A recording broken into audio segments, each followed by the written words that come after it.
Hello, Feuzion. My name is Alex Feuzion, host of Feuzion News. Today is March 26, 2018, and we have another big show for you right now. I'm on the phone with Andrew Marchand. He does sports media for the New York Post. Andrew, how are we doing today? I'm doing well. How are you?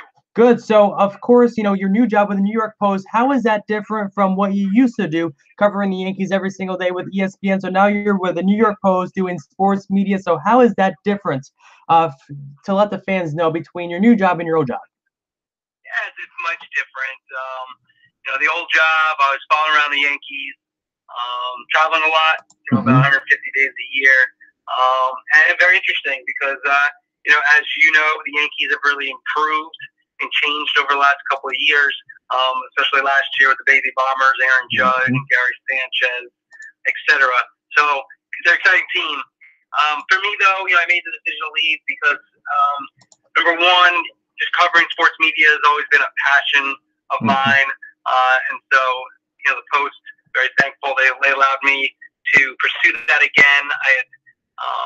I left the Post for ESPN back in 2007. ESPN, offered me a job, and I took it, and I was there for 11 years, and that was great.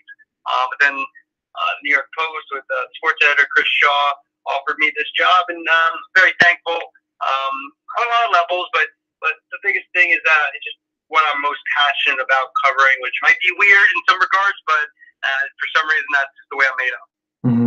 One story I know you've been covering a lot is the Michael Kay show competing with the news show on WFAN that used to be the Mike Francesa show. So what's the whole situation going on with that? Well, a couple of things. I mean, the new show at WFAN, they're trying to find their footing. It's a three-person team, and the three of them didn't really know each other. Chris Carlin, Bart Scott, and Maggie Gray. And so, number one, it's the chemistry for those three have to, they're gonna have to try to, meld together. When you don't know each other, that takes a little bit of time. And then, just getting for the audience to get familiar with them and what their expertise is. Obviously, Bart really knows his football. Maggie seems well versed, and Chris a bunch of sports. But are they experts in any of them? So they're trying to figure that out. And then the K show, it's been there for 15 years. Last year, got pretty close to Francesa. They couldn't beat him in 1 month, but didn't beat him overall. And so now they've had 2 months in the book, and it's a pretty heated matchup in terms of the rating for both stations. And so it would be a big deal for ESPN if they were to beat FAN in a ratings book, which will end here at the end of March, and you'll have a new book. You'll find out the ratings sometime after that in terms of the final March book. And so, it's interesting to see if ESPN can beat FAN for the first time. So if ESPN doesn't beat WFAN, if you could change one thing for each show, what would they be and why? Well, I think with WFAN, probably right about that, I think they might have too many people. I think 3 people might be too many voices, especially when everyone's kind of equal in terms of their part of the pie. If you had 2 voices and then a sidekick, then I think that maybe that might work better.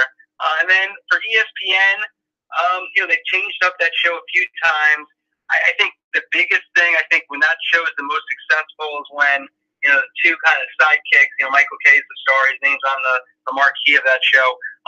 But when the 2 sidekicks, Don LaGreca and Peter Rosenberg, when they go at him, the more they go at Mike, I think the better the show is, because Mike's kind of the center of that show.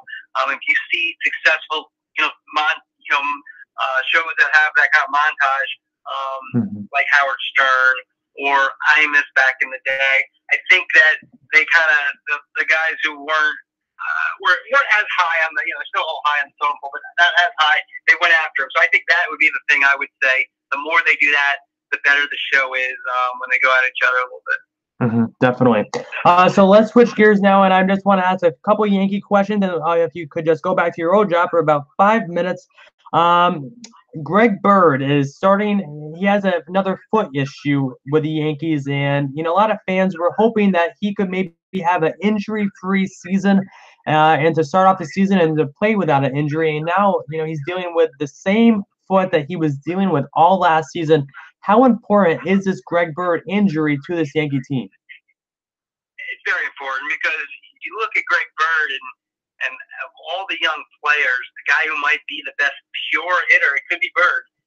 We saw him first when he came up with 2014 or 15, and he was excellent. I guess it was 14 when Teixeira was hurt, and he hit 11 or 10 or 11 home runs in a short period. But now he's been injured for a couple of years. So yeah, it's important because not only for this year, but at this point, if he's injured again this year, can you really look at Greg Bird next year? I mean, I think I don't think you're kind of looking at a Nick Johnson situation where a guy can't stay healthy. He has a good attitude, very strong ability, but has not shown, which is a skill in some regards, the ability to stay healthy. What was your opinion on people saying that this injury was not really an injury and he didn't really want to play baseball? Obviously, that really wasn't the case. And it's been kind of a hard situation for the Yankees because it's almost like a mystery injury for him. They can't really find out what's the problem and how they can help him. Yeah, that's like the dumbest thing I've ever heard. In terms of, the guy doesn't want to play, I just don't get that. I just don't want to. The guy's been working his whole life to make it to the Yankees. And not only does he want to be successful, just every day and do well and be a part of it, but I mean, you're talking millions and millions of dollars he potentially can earn if he can, have a successful career. I think he's unlucky with injuries and they happen. So I just think it's stupid, quite honestly. And I also it's hard to question anybody's injury ever. You might not know this because you're a little younger, but there's a guy named J.R. Richards for the Astros years ago where they questioned his injury and they ended up having a stroke. And so I just think you got to be very, very, very careful when you question another person's health when you just don't know what's actually going on. And sometimes the doctors can't even find what's going on. So I think you have to be very careful with that. I think it's utterly dumb for people to question if Bird wants to be out there or not. Yeah, definitely. This offseason for the Yankees was probably one of the greatest offseasons in a bunch of years for them. They have a new manager, Aaron Boone, former Yankee, and they also traded for the National League most valuable player, Giancarlo Stanton. So both of them are joining the Yankee team this year, and the expectation level is through the roof for this Yankee team. What is exactly your predictions for this upcoming Yankee season? I know predictions you can't really. Look at March Madness, the bracket. My bracket's still alive. But the predictions. What's your prediction for the upcoming season? 162-0. Nah.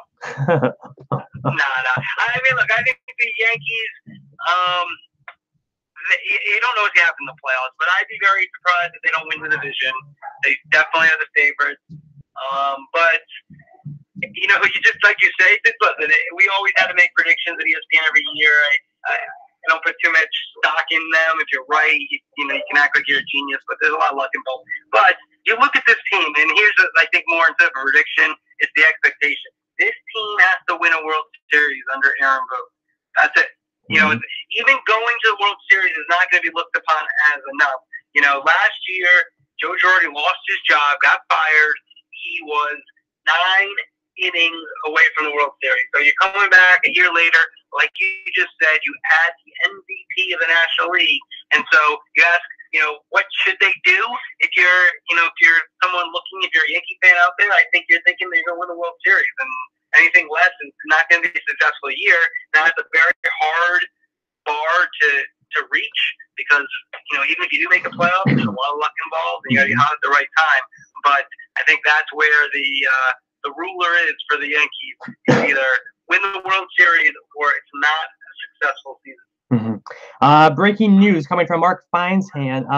Bad news for the Yankees. He tweets, Greg Bird will undergo surgery Tuesday to remove a broken spur on the outside aspect of his right ankle. Bird is expected to rehab for 6 to 8 weeks before returning to game action. So that's 6 to 8 weeks of rehab before even going to game action. So we're talking at least 2 to 3 months of not being with a Yankee team. So now the signing of Neil Walker is really showing how important that move was for the Yankees just 2 weeks ago, right? No doubt about it. And that's why you can't question people's injuries. I mean, that's a real injury. I mean, the guy's not faking anything. Number one. Number two is, I mean, listen, this Yankee lineup should be able to overcome not having Greg Bird, but you do have to wonder about his future. I mean, we saw this now. It was a couple of years where he's supposed to come back, doesn't come back. And again, I think these legit injuries. It's just that at some point you have to say, well, can this guy be our first baseman? And do we need to move on? It's sort of interesting they're having Miguel Andujar play some first base at AAA this year. If you were to sign a Manny Machado, maybe you could move Andujar over to first base if Bird can't, hack it. So, yeah, it's a bad break for Greg Bird. I do feel bad for him because I do think he's a good guy. But the Yankees, they'll be put a little bit, there's a little extra pressure on the rest of that batting lineup. Starting on opening day this week. Well, Andrew, one last question before I wrap up this Feuzion News interview. I know you really like covering the sports media. So if you could cover one major story about two former athletes from the NFL, MLB, NBA going to a New York sports media talk show, let's say, who would you love to see have their own talk show in New York or in the United States? Two athletes? Yep. All right, I'll go Barkley. Ooh. There's one. And Bobby Valentine. That would be an interesting matchup. That's a good show. That's a great show. I would watch it. Yeah, I think so. I actually asked Barkley a couple weeks ago. He said, if he'd ever do a talk show, he said he has been approached over the years a number of times, but he's never wanted to do it. But he has a lot of opinions. He's funny. Yep. Bobby V, also very intelligent. Not as likable, perhaps as Barkley. I mean, I like Bobby V, but not as likable overall as Barkley. But very engaging and very willing to say things. And I think that'd be a pretty good show. Definitely. Well, Andrew, I want to say thank you again for coming on my show today. And where can the Fuse Nation follow along with you on Twitter and read your articles? Great, thank you. And shout out to Fuse Nation. Thank you, Andrew. Hope to have you on again very soon. All right, Fuse Nation, just heard it from Andrew Marchand from the New York Post. And I want to say thank you, Fuse Nation, for coming on my show or listening to my show today. It's been a great few weeks of shows. I had John Sterling, the voice of the New York Yankees, on my show last week. Pat's Cap was on, of course, very intelligent. He knows everything about the Patriots' salary cap. And now we just heard breaking news out of the Yankees. Greg Bird is going to be rehabbing his newly operated ankle for 6 to 8 weeks, and then he should be able to return to game action. So, Fuse Nation, thanks again for listening to this Feuzion News episode, and I will be seeing you very soon. Thanks for watching.